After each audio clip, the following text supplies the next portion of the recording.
இன்றைக்கி இந்த வீடியோவில் ஒரு முக்கியமான ஜோதிட ஆன்மீக தகவல்களை தான் பார்க்க போகிறோம். ஸோ என்ன பார்க்க போகிறோம் அப்படிங்கிறத இன்ட்ரோவில் ஷேர் பண்ணுறேன். என்ன பார்க்க போகிறோம் அப்படிங்கிறத இன்ட்ரோவில் தெரிஞ்சுக்குங்க. 2025 ஆண்டில் 7வது மாதமான ஜூலை மாதமானது நடந்துகிட்ருக்கு. இந்த ஜூலை மாதமும் ஆன்மீக ரீதியாக நிறைய முக்கியமான நாட்கள் வரும். அதில் ஒரு முக்கியமான நாளானது வர இருக்குது. அதுதான் ஜூலையுடைய 10ஆம் தேதி. அன்றைக்கி தமிழ் மாதம் பார்த்திங்கன்னு வச்சுக்கோங்களேன், 3வது மாதமான ஆனி மாதம் இருக்குல்ல, அதனுடைய 26ஆம் நாள் கிழமை அன்னைக்கு வியாழக்கிழமை. இந்த நாள் அப்படி என்ன ஒரு முக்கியமான நாள் அப்படின்னு கேட்குறீங்களா? பௌர்ணமியானது வருது. வரக்கூடிய பௌர்ணமி ஆனி மாதத்தில் வரக்கூடிய பௌர்ணமி. இந்த பௌர்ணமி சாதாரண பௌர்ணமி கிடையாது. சூரியன் மிதுன ராசியில் இருக்கும்போது வரக்கூடிய பௌர்ணமி. அதனால் இது மிதுன பௌர்ணமி என்றும் அழைக்கப்படும். இந்த பௌர்ணமி அன்னைக்கு கிரகநிலைகளில் ஏற்படக்கூடிய மாற்றங்களால் ஒவ்வொரு ராசிக்காரங்களுக்கும் தலையெழுத்து மாறும். அப்படி மாறக்கூடிய தலையெழுத்தை அந்தந்த ராசிக்காரங்க தெரிஞ்சு பலனடையணுங்கிறதுனால ஒவ்வொரு ராசிக்காரங்களுக்கும் என்ன நடக்குங்கிறத ஷேர் பண்ண போகிறேன். அதில் இன்றைக்கி ஃபஸ்ட்டு மேஷ ராசிக்காரங்களுக்கு ஸ்டார்ட் பண்ண போகிறேன். மேஷ ராசிக்காரங்க, உங்களோட ராசிக்கு இந்த பௌர்ணமி என்ன மாதிரியான மாற்றத்தை கொண்டு வரப்போகுதுங்கிறத தெரிஞ்சுக்குங்க.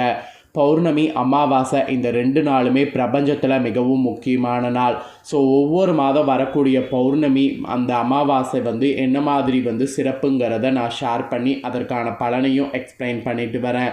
அதன்படி இப்போ ஆனி பௌர்ணமி வர்றதுனால இந்த பௌர்ணமியுடைய சிறப்பையும் இந்த பௌர்ணமியிலேருந்து என்ன நடக்குங்கிறதையும் ஷேர் பண்ண போகிறேன். ஸோ ஆனி பௌர்ணமி அன்னைக்கு நான் சொல்லக்கூடிய இந்த ஒரு பரிகாரம் மேஷ ராசிக்காரங்க நீங்கள் செய்தீங்கன்னா உங்கள் வாழ்க்கையில் ஓஹோன்னு வரலாம். ஆனி மாத பௌர்ணமியில் ஒரு மாலையை மட்டும் சாத்தி மகாலட்சுமியை வழிபட்டால் செல்வ மழை பொழியும் என்பது சொல்லப்படுது. ஸோ ஆனி மாத பௌர்ணமியில் அப்படி என்ன ஒரு மாலையை சாத்தணும் அப்படிங்கிறத மேச ராசிக்காரங்க உங்களுக்கு சொல்கிறேன். ஃபஸ்ட்டு அந்த ஆன்மீக பரிகாரத்தை தெரிஞ்சுக்குங்க. அதுக்கப்புறம் உங்களோட ராசிக்கு இந்த பௌர்ணமிக்கு பிறகு என்ன பலன் கிடைக்குங்கிறத பார்க்கலாம். ஆனி மாத பௌர்ணமிங்கிறது ரொம்பவே விசேஷமானதாக கருதப்படுது. இந்த 2025 வருடத்தில் ஆனி மாத பௌர்ணமி வியாழக்கிழமையில் வர இருக்குது. இந்த நாளில் மகாலட்சுமியும் குபேர தேவியும் வழிபட்டால் நமக்கு செல்வ மழை பொழியும். அதாவது மகாலட்சுமி தேவியும் குபேரரையும் வழிபட்டால் நமக்கு செல்வ மழை பொழியும். மகாலட்சுமிக்கு உகந்த இந்த ஒரு மாலையை மட்டும் இந்த நாளில் சாத்தி வழிபட்டால் கிடைக்கக்கூடிய பலன்கள் உங்களுக்கு உறுதி. ஸோ என்னென்ன பலன்கள் உங்களுக்கு கிடைக்கும் என்பதை இந்த வீடியோவில் ஃபஸ்ட்டு உங்களுக்கு ஷேர் பண்ண போகிறேன். ஆன்மீக ரீதியான தாள்களை ஃபஸ்ட்டு தெரிஞ்சுக்குங்க. அதுக்கப்புறம் ஜோதிட ரீதியாக பௌர்ணமியில் கிரகநிலைகளால் என்ன நடக்குங்கிறத பார்க்கலாம். ஆனி மாத பௌர்ணமி மட்டும் இல்லை, எல்லா பௌர்ணமியிலுமே பொதுவாக நல்ல விஷயங்கள் செய்யலாம். அதில் முகசவரம் செய்வது, முடி வெட்டுவது, மொட்டை போடுவது, நகை வெட்டுவது இந்த மாதிரி கட்டாயம் செய்யக்கூடாது. நல்ல காரியங்கள் செய்யலான்னா இதையும் செய்தால் நல்லது அப்படின்ட்டு நிறைய பேர் செய்கிறோம். மேச ராசிக்காரங்க இந்த மாதிரியான விஷயங்களை இந்த நாளில் தவிர்த்துக்குங்க. முடிந்தவரை இந்த நாளில் சைவ உணவுகளை எடுத்துக்கொள்வது ரொம்ப நல்லது. பௌர்ணமி பிரபஞ்சத்தின் சக்தி அதிகரித்து காணப்படும். இந்த நாளில் நாம் வேண்டுதல் அப்படியே வைத்தா அது பலிக்கும். அதனால தான் பெரும்பாலான பரிகாரங்கள் பௌர்ணமி நாட்களில் செய்யப்படுது. பௌர்ணமியில் கிரிவலம் வருவது கூட இதனாலேயே ரொம்ப விசேஷமானது. நிலவின் ஒளி நம்ம மீது படும்போது நம்ம மனதில் இருக்கக்கூடிய சஞ்சலங்கள் யாவும் தீரும். இந்த நாளில் முக்கிய முடிவுகள் எடுக்கக்கூடாது என்று கூறுவாங்க. ஏன்னா பௌர்ணமியில் நம்ம மனசு பார்த்திங்கன்னு வச்சுக்கோங்களேன், தெய்வத்தோடு மட்டும்தான் இருக்கணும். பௌர்ணமியில் வீடு கட்டுவது, சுபகாரியங்கள் செய்வது, வீடு புதுப்பிக்கிறது இந்த மாதிரி செய்யலாம். மேலும் இந்த பௌர்ணமி அப்போ மௌன விரதம் மேற்கொள்வது ரொம்ப நல்லது. தேவையற்ற அசுப வார்த்தைகளை பிரயோகிக்கக்கூடாது. இந்த நாளில் சுப வார்த்தைகளை பிரயோகப்படுத்தி இறைவனை நினைத்து தியானம் மேற்கொண்டால் 1 வருடம் தவம் செய்வதற்கு சமமாகும். பௌர்ணமி நாளில் காலையிலே வீடு முழுவதும் சுத்தம் செய்திருங்க. பூஜை அறையை சுத்தம் செய்திருங்க. குளித்து சுத்தமாகிட்ட பின்னாடி நீங்கள் வாசலில் வண்ண கோலங்கள் போடுங்க. தாமரை பூ கோலம் போடுவது நல்லது. தெய்வீக கோலங்கள் வரைந்தாலும் ரொம்ப நல்ல பலனை கொடுக்கும். இந்த நாளில் மகாலட்சுமியை உங்கள் வீட்டுக்கு மன மகிழ்ச்சியோடு வருவதற்கு உரிய எல்லா ஏற்பாடுகளையும் நீங்கள் செய்யுங்க. மகாலட்சுமியின் மனம் குளிர செய்ய அவங்களுக்கு பிடித்தமான இந்த ஒரு பொருளால் மாலை கட்டி சாற்றுங்க. நல்ல வாசத்துக்கு பெயர் போன மூலிகை பொருளாக இருக்கக்கூடிய ஏலக்காய் தான் அந்த பொருள். சமையலுக்கு பயன்படுத்தக்கூடிய இந்த ஏலக்காயை பயனுள்ள வகையில் மகாலட்சுமிக்கு மாலை போல மஞ்சள் நூலால் கோர்த்து சாற்றுங்க. பின்னர் மகாலட்சுமிக்கு உரிய நெய்வேத்தியங்கள் படைத்து இனிப்பு பண்டங்கள் வைத்து குத்து விளக்கில் 2 5 முகத்திலும் 5 திரியிட்டு நெய் அல்லது நல்லெண்ணெய் ஊற்றி தீபம் ஏற்றுங்க.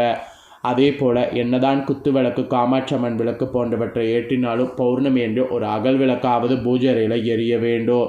அதே போல் தலைவாசலில் 2 அகல் விளக்குகளை இருபுறம் வைத்து 2 திரிகளை போட்டு தீப சுடரை எரிய வைங்க. இதனால் குடும்பத்தில் இருக்கக்கூடிய கஷ்டங்கள் யாவும் நீங்கும். நீங்கள் நினைத்தபடி நடக்கும். கடன் தொல்லைகள் தீரும். ஸோ மாலை 6 மணிக்கு மேல் யாருக்கும் கடன் இந்த நாளில் கொடுக்கக்கூடாது.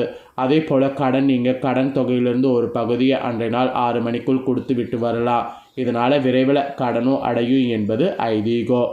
இது போல் எண்ணற்ற பலன்களை தரக்கூடிய இந்த ஆனி மாத பௌர்ணமியை தவற விட்டு விடாதீங்க. கண்டிப்பாக பார்த்தீங்கன்னு வச்சுக்கோங்களேன், இந்த ஆனி மாத பௌர்ணமி ரொம்பவே சக்தி வாய்ந்த பௌர்ணமி. ஸோ இந்த பரிகாரம் செய்தால் நல்லதுங்கிறதுனால தான் உங்களுக்கு இவ்வளோ நேரம் பரிகாரத்தை ஷேர் பண்ணேன். ஸோ இப்போ பரிகாரம் செய்கிறத தெரிஞ்சுக்கிட்டிங்களா? இப்போ இந்த பௌர்ணமியிலேருந்து உங்களோட ராசிக்கு என்ன மாதிரியான பலன் கிடைக்குங்கிறத சொல்கிறேன். ஸோ என்ன மாதிரியான பலன் கிடைக்கும் அப்படிங்கிறத தெரிஞ்சுக்குங்க. மேஷராசி அஸ்வினி, பரணி, கார்த்திகை 1ஆம் பாதத்தில் பிறந்தவங்களுக்கு இந்த கணிப்பு கரெக்டாக இருக்கும். ஸோ மேஷராசி இந்த நட்சத்திரத்தில் பிறந்தவங்க வீடியோவை ஸ்கிப் பண்ணாமல் பாருங்கள். மேசராசிக்காரங்களுக்கு இந்த பௌர்ணமியிலிருந்து பணவரவு அதிகமாகி பொருளாதாரம் ஓங்கும்.